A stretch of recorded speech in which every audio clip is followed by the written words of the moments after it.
disabled and living in your vehicle and someone has ever told you to move, you have legal protections in that moment that most people don't know about, including sometimes the person telling you to move. Disabled people are disproportionately represented in the vehicle-dwelling community. That's not just something I've observed from living this life, it's backed by housing research. Nearly 1 in 3 unhoused individuals has a disability, and it makes sense. When you're managing a chronic illness on a fixed income, SSI, SSDI, a small pension, traditional housing becomes impossible. The rent is too high, the housing isn't accessible, the wait lists are years long. So we adapt. We find solutions. Some of us live in our vans, our cars, our RVs, and we do it with dignity. But we deserve to do it with knowledge because there are laws designed to protect you, even in this situation. And I'm going to walk you through what I know as clearly and calmly as I can so that you feel a little more prepared and a little less afraid. On the road to healing 1 mile at a time. Hello and welcome back to The Van. I'm Nurse TLC, a licensed registered nurse with over 20 years of experience, and I live with EDS, a genetic connective tissue disease that has caused my disability. Some of the health issues I have include POTS, fibromyalgia, and dystonia. I spent a lot of my life right here in the van with my service dog in training, Seiji, who's right here. This is Healing on Wheels, where we talk honestly about managing chronic illness, disability, and housing when some of the traditional systems may have let us down. Today's topic matters because not knowing your rights can cost you your safety, your stability, and your peace of mind. I'm going to cover 5 key rights you need to know. I'll share practical resources that I'll link in the description, and at the end I'm going to tell you exactly what to say if someone tries to make you leave, and what changes depending on who's asking, so let's get into the video. Okay, I'm going to start with number 1. Your disability is recognized under the law, even if it's invisible. The Americans with Disabilities Act, the ADA, defines disability broadly. You don't have to be a wheelchair user like my husband Derek is to qualify. If you have a physical or mental impairment that substantially limits a major life activity, things like walking, standing, sleeping, concentrating, or regulating your body's systems, you are likely covered. That is why people like me that may look healthy but suffer from things like EDS, POTS, and fibromyalgia still qualify. Chronic pain conditions, diabetes, or PTSD, these can also qualify as well. So if you are impacted by disability and unable to work, you're protected. This is the foundation for everything else I'm about to share. That brings me to number 2. You can request a reasonable modification if an anti-camping or anti-parking ordinance is being enforced against you. This is a big one.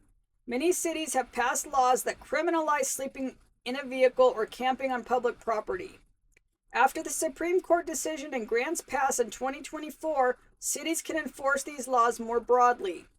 But, and this is important, the ADA still requires that government entities provide reasonable modifications for people with disabilities. That means if you need extra time to move, or if enforcement is creating a disability-based hardship, you have the right to ask for a modification. Put that request in writing whenever possible. Maybe even have something written out in case you get the knock. Disability Rights California has a free toolkit on exactly how to do this. I'll link it below, and much of it applies nationally. Number 3, your disability parking placard protects some things, but not everything. Know the difference. Your blue placard or disability license plate gives you the right to use designated accessible spaces, and in many states, extended parking time at meters. What it does not do is override a no parking sign or a posted no overnight parking zone. That brings me to number 4, safe parking programs. Programs exist that are ADA accessible. I already covered these programs in a previous video that is linked above or will be at the end of the video or down in the description. These are city or nonprofit run programs that provide legal designated overnight parking for vehicle residents, including people with disabilities. They vary a lot by location. Please look into it. It gives you a legal resting spot, and that means nobody can make you move. Number 5, discrimination based on disability is illegal, including in how laws are enforced against you. If your believe you're being targeted or harassed specifically because of your disability, that can constitute disability discrimination under the ADA. Quick pause. If this information is helping you, share this video with someone who needs it. There are a lot of people in our community who don't know this information yet. And you can even consider subscribing. This is straight from my YouTube studio, my actual numbers from the last 28 days. 95.9% of people watching right now are not subscribed. And I understand you may have just found me today, but if this kind of honest nurse-led content is helping you, one tap on that subscribe button means you'll find your way back to this community on the hard days. It keeps this channel visible to people who need it. Okay, so who can help you if your rights are being violated? The biggest one is your state's disability rights organization. Every single state has one. They're federally funded. They provide free legal advocacy for people with disabilities. You can find yours and all other resources in the description box below the video. You don't need to memorize anything right now. You can just go there later on. Now, before I walk you through what to do, I want to make one more thing really clear. Who is asking you to leave matters, because a police officer, a private security guard, and a business owner all have very different levels of authority. And your response can be different depending on which one is standing at your window. If it's private security guards are not law enforcement. They cannot legally force you to move. They can't detain you or search your vehicle. What they can do is ask you to leave and call the police if you don't. So here's my practical nurse advice. Stay calm, stay respectful, and ask them one simple question. Is this public or private property? That answer changes everything. If you're on public property, a street, a public parking lot, a park, a security guard has no authority over you.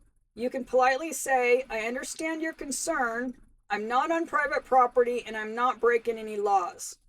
And leave it there. You don't owe them a medical explanation. If you are on private property, the rules shift, and that brings me to business owner. If it's a business owner or property manager, private property is private property. If a business owner asks you to leave their lot, they have the legal right to do that. Even if you're disabled, the ADA requires businesses to provide access to their services. It does not require them to allow overnight parking or extended stays on their property. So if a manager comes out and asks you to move, the most protective thing you can do is comply, calmly and without argument, and relocate to a public space where your ADA protections are much stronger. But in the moment, the parking lot of a Walmart or a truck stop, that's their property. Keep the relationship civil. Those businesses are often our best overnight allies when they're willing. You don't want to burn any bridges, as this can affect others down the road, and we don't need any of that. If it's law enforcement officer, that's when your rights are most fully in play. Here's what to do. Stay calm. I know it's easier said than done, but calm protects you. Keep documentation in your vehicle, a letter from your doctor stating your disability, and the accommodations you may need. This supports a reasonable modification request if you ever need to make one. Only use this option if you are truly having a problem related to your disability, not just because you don't want to move. Know your request. That is where that reasonable modification comes in. You can say calmly and clearly, I have a disability and I'm requesting a reasonable modification under the ADA. Now I want to make that real for you because request a modification can sound very formal and intimidating when someone is standing at your window. So let me show you what that actually sounds like in practice. I'm going to give you 4 examples because our conditions are all different. If an officer approaches me at night and asks me to move on, I might say, I have a disability and I am requesting a reasonable modification under the ADA. I have dysautonomia, which means it isn't safe for me to drive at night. Would it be possible for me to leave at dawn? Or if I'm in the middle of a flare and my body just will not cooperate, I might say, I have a disability and I'm requesting a reasonable modification under the ADA. I'm having a dystonic episode right now and it isn't safe for me to drive. Can I rest here for a few hours and leave when I'm stable? And for those of you managing diabetes, because I know you're out there, it might sound like this. I have a disability and I'm requesting a reasonable modification under the ADA. My blood sugar isn't stable right now, so It isn't safe for me to drive. As soon as it is, I will move on. That may take an hour or two. Or for those of you with fibromyalgia, you might say, I have a disability and I'm requesting a reasonable modification under the ADA. I am having a severe pain flare-up. Is there somewhere nearby I can park and rest for like 4 hours? I will leave as soon as my pain is better controlled and it's safe to drive. Notice what all 4 of those have in common. I name the ADA. I name the condition. I connect the condition directly to why I cannot safely drive right now. And I give a clear endpoint. Dawn, a few hours, when I'm stable. That specificity matters. You're not asking to stay indefinitely. You're asking for what you actually need. Now, they may still ask you to move, and you may need to comply in that moment. But you've made the request out loud, and that matters if it ever goes further. Document the encounter afterward, not during. Don't make it confrontational, but write down the date, time, location, and what was said. If you have an officer's name or badge number, note that too, especially if they ask you to move after you've stated you aren't stable enough to drive. Follow up if you believe discrimination occurred. Contact your state's disability rights organization. That's what they're there for. Okay, I promised we'd come back to documentation, so let's talk about that now. Because carry documentation is advice that sounds simple until you're actually trying to figure out what it means. So I'm going to break it down into 3 layers. Think of these as your protection stack. Layer 1, federal documents. These carry the most weight. If you receive Social Security disability income, SSDI, or Supplemental Security Income, SSI, the Social Security Administration will issue what's called a benefit verification letter. You may also hear it called a proof of award letter or benefits letter. You can download it anytime from ssa.gov through your My Social Security account.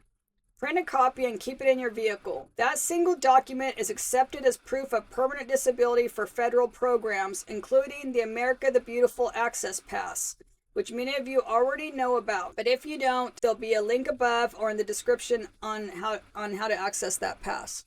One note, if you receive a Notice of Benefit Increase letter from Social Security, that is not the same thing. It doesn't work as proof of disability. You want the actual benefit verification letter. Make sure you're pulling the right one. If you're a veteran receiving VA disability benefits, the VA issues what's called a benefit summary letter, sometimes called a VA award letter. You can download it from va.gov. The summary letter shows your overall disability percentage. If you need documentation of a specific condition, you can also request your individual VA decision letters through va.gov. Keep copies of both. Layer 2 is state documents. If you've gone through vocational rehabilitation, a state agency that helps people with disabilities access employment or independent living services, that documentation is also legally accepted as proof of disability for many purposes. Not everyone has this, but if you do, keep it. And here's one that surprises people. Your disability parking placard itself is not proof of disability for ADA purposes.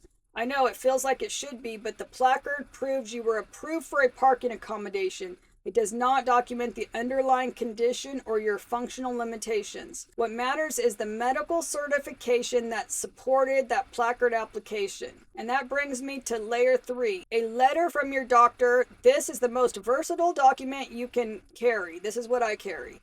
It's a signed letter from your licensed physician, or in some cases, a nurse practitioner or other licensed healthcare provider. It's accepted almost universally. For the America the Beautiful Access Pass, which I also have, that's the letter I turned into them. It's an example a lot of us are familiar with. The National Park Service specifies that the letter must include 3 things. You have a permanent disability, that it severely limits one or more major life activity, and the nature of those limitations. That's it. It doesn't need to be a lengthy document. This is the same type of letter used for your blue placard application. Housing accommodations, airline medical requests, and many other programs. One letter, many uses. If you don't have this letter yet, ask your doctor at the next appointment. Tell them you need a letter documenting your permanent disability and the ways it limits your daily functioning. Most providers are familiar with this request. Keep it in a folder in your vehicle. Keep a digital copy on your phone. If you're ever asked to provide documentation in the moment, you can offer to show it calmly, without arguing and without over-explaining. Before I close, I want to say something clearly. I'm sharing this as a nurse and as someone who lives this life. Not as a lawyer, Laws vary by city, county, and state. What applies in California may look different in Arizona or Texas.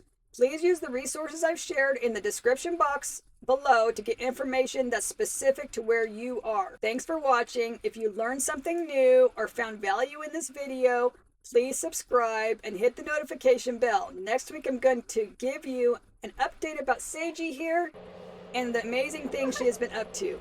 If you want more healing on wheels, there's video coming up in a few seconds. We hope to see you there. Bye! Your eyes. Get some rest.